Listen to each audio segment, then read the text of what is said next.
Afternoon, welcome to Goals on Sunday. Well, of course, it's FA Cup weekend, and that meant that there were only two nationwide league games in our region to choose from this weekend for our featured game.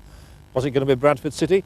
Was it going to be Grimsby Town? There's only one way to decide, the good old coin, the toss of the coin, and we're at Cleethorpes for Grimsby Town against Stoke City. Also coming up, 2 goals from the Norwegian Ole Bjorn Sundgaard kickstarts Bradford City's Division 1 revival. Barnsley's unbeaten away record is battered black and blue in Wiltshire. Sheffield United extend their unbeaten run to 8 games in a thrilling draw at Vale Park. And don't forget to set your videos for our information pages coming up at the end of the programme. So to our feature game, Grimsby, beaten in their last 3 outings and lying one off the bottom, against Stoke City. Grimsby in the black and white shirts. We rejoin John in the 10th minute. Now it's Kingsley Black, making inroads through the middle. Still Kingsley Black, must go for the shot. It's a toe poke.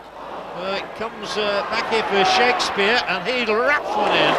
And a good try from Craig Shakespeare. Flew over the top of Muggleton's goal, but it was a good effort from Shakespeare, whose only goal this season came in the victory at Barnsley. Devlin.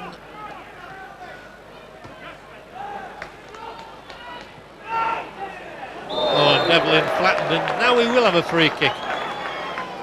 Tommy Widdrington who concedes it.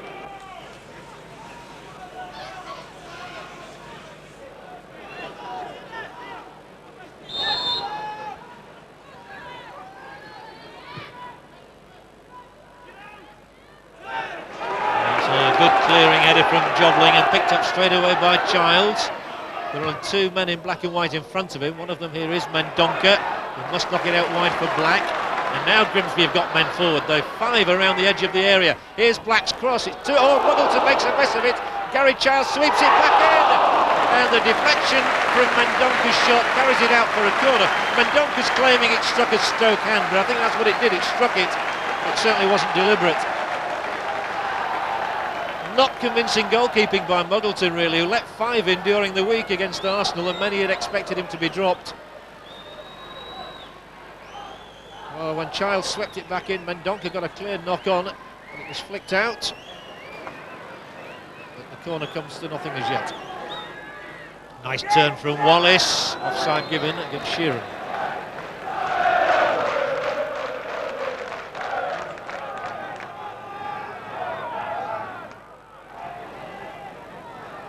Mendonca, oh, he took it well under duress, and he plays it in here for Shakespeare. Whittle's boot slices the ball out for the throw-in.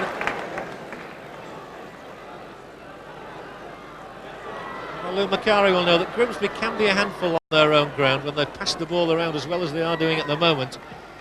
But they don't get enough goals. Maybe they'll get one now. Muggleton again misses the ball completely. Oh, Childs is brought down, and that's a penalty without question. Gary Childs wins the penalty out of Forsyth's challenge, and Grimsby have a chance to underline their supremacy in this game from the penalty spot. Not even Forsyth could complain about that. Childs went down, Mr. Pooley pointed to the spot, and it will be Mendonca versus Muggleton. And Clive Mendonca needs a goal, and he gets it! And Grimsby go ahead on 19 minutes. It's Clive Mendonca's first goal in 7 matches, and indeed only his second in the last 13. But he took the confident penalty, stroked it very sweetly, and Grimsby are in front. Knocked in first time, where Richard Smith takes care of it, and it turned into a very good clearance for Mendonca as well. And good play from him. Childs now, with a nudge back for Kevin Jobling. Livingston. Childs.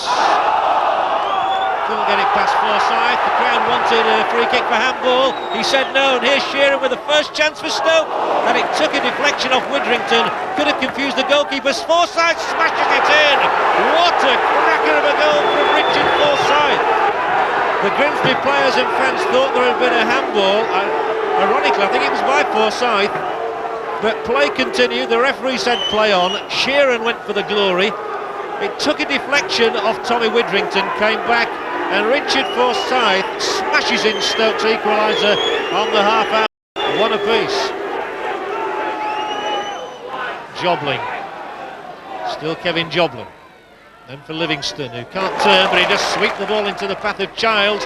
Decent looking cross. There were two going for it. It's Widrington. Nudged up there, they're still onside, and it comes here to Livingston. Will be challenged by Whittle. Childs again, knocks it across. Chance for Mendonca, chance for Shakespeare. Misses by a foot and no more. Well, Grimsby's play in this opening half has deserved more than the one goal, and it looked as though they might get it there. Once again, Gary Childs instrumental, having received the ball wide on the right. And Craig Shakespeare's not had much fortune with his shooting in the first half. Kingsley Black dispossessing Wallace, taking it on, knocking it for Livingston. Here goes Livingston, here is Kingsley Black, and it should have been 2-1 to Grimsby, but Muggleton earns his keep with his fingertips, keeping the ball out. Kingsley Black so close there to what would have been his first goal for Grimsby, and his first goal of any sort for over 13 months. Well, it's a sweet flowing move from Grimsby Town, typical of the side, but Kingsley Black's final shot just finger-tipped away by Muggleton. And then Wallace couldn't control it, but then neither did the Grimsby. Capitalise, and here goes Carruthers, and he's got pace to burn, this fella, Carruthers. He could have given Stoke what would have been a very undeserved lead there, but he was away through the middle. Had the beating of Joblin for pace, but he couldn't beat Piercy. Popped up by Roger. Over the top, here's Mendonca, and it's only just gone out as far as Black from Pickering's clearance. Good cross in, the keeper's struggling, it'll come out for Widrington as Muggleton gets back onto his line. He's sorted himself out, it's through for Black, shot! Oh, what a very good block by Ali Pickering. I fancy that Kingsley Black's shot there was arrowing towards the top corner, but Pickering slid in to get his body in the way.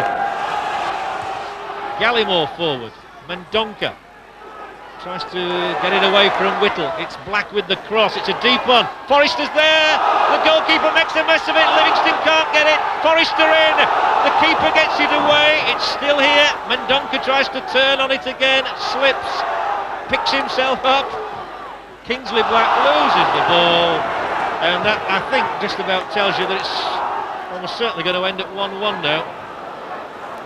Well, mayhem in there. Forrester couldn't force it through, and hold on.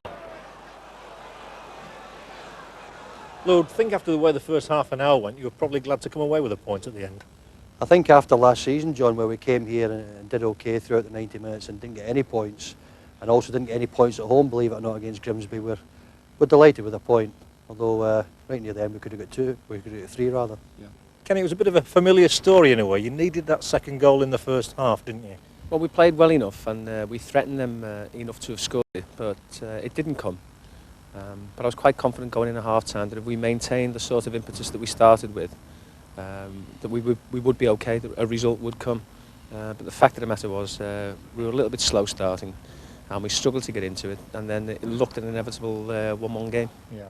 Well, the major talking point here at Blundell Park surrounds the identity of the new manager and when he will be appointed. First of all, though, we asked the fans who they wanted.